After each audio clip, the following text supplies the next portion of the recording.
on est dans la petite cuillère, page 62. On est dans quelques règles de savoir-vivre et aux toilettes. On revient aux toilettes, car aujourd'hui, surtout avec ce qui se passe en ce moment dans le monde, les gens un peu ils sont en panique, que je vais dire comme ça, ils commencent à être beaucoup plus propres, hygiène, je crois ils appellent ça en français. Alors la Gemara, elle raconte au nom de Rabbi Akiva qu'une fois il est rentré après son maître aux toilettes, après son maître Rabbi Yoshua. Et il a appris trois choses. Un, que les toilettes, jamais se dirigeaient vers le côté est. Bon, il y avait le côté du temple. À l'époque, ce n'était pas des toilettes fixes comme aujourd'hui où la direction elle est déjà imposée. Mais même dans ça, ils avaient un choix. Deux, jamais debout, toujours assis dans les toilettes. Et le troisième, et c'est également une halakha pour nous, quand il faut s'essuyer, c'est jamais avec la main droite, c'est toujours avec la main gauche. Et la Gemara amène plusieurs raisons.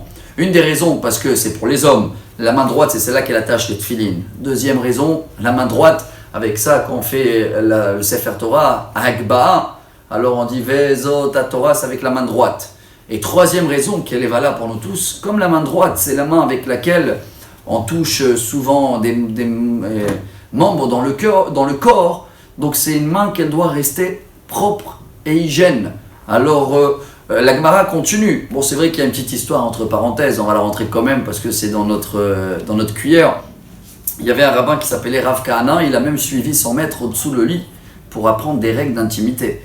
Et là, quand le rabbin, au milieu, il n'a pas compris, son élève, qu'est-ce qu'il fait en bas? Alors il a dit, mais moi je veux apprendre. Il a dit, oh ça va, hein. Il y a un corps dans les toilettes quand tu rentres après pour apprendre, mais pas pendant l'intimité. Mais regardez comment à l'époque il voulait savoir comment faire.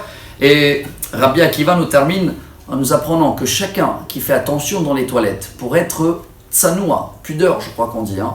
Et même ça, si vous vous rappelez quelques pages en arrière, on a appris qu'à l'époque les rabbins, même quand ils devaient aller aux toilettes, même pas 10 cm, ils enlevaient le pantalon et pas plus. Dans tous les cas, Rabbi Akiva il nous termine en beauté, il dit chacun qui est dans les toilettes tsanoua, pudeur comme il faut, eh ben, il est sauvé de trois choses. Mina nechashim ou mina akravim ou mina mazikim. Les hashim, bon, les serpents, les scorpions, ça y avait à l'époque, mais surtout les mazikim. Les mazikim, aujourd'hui, on va dire, c'est les microbes, hein, les virus. Déjà, il y a 2000 ans, ils faisaient attention, et il termine en beauté. Ve'af halomotav miyushavim alav.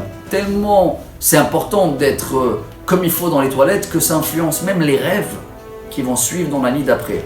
Alors, j'espère qu'on va nous tous appliquer ces règles-là, déjà dans les toilettes. Et après, Bezrat Hashem, on va tous avoir une longue vie et en bonne santé. Et à demain pour la page 63.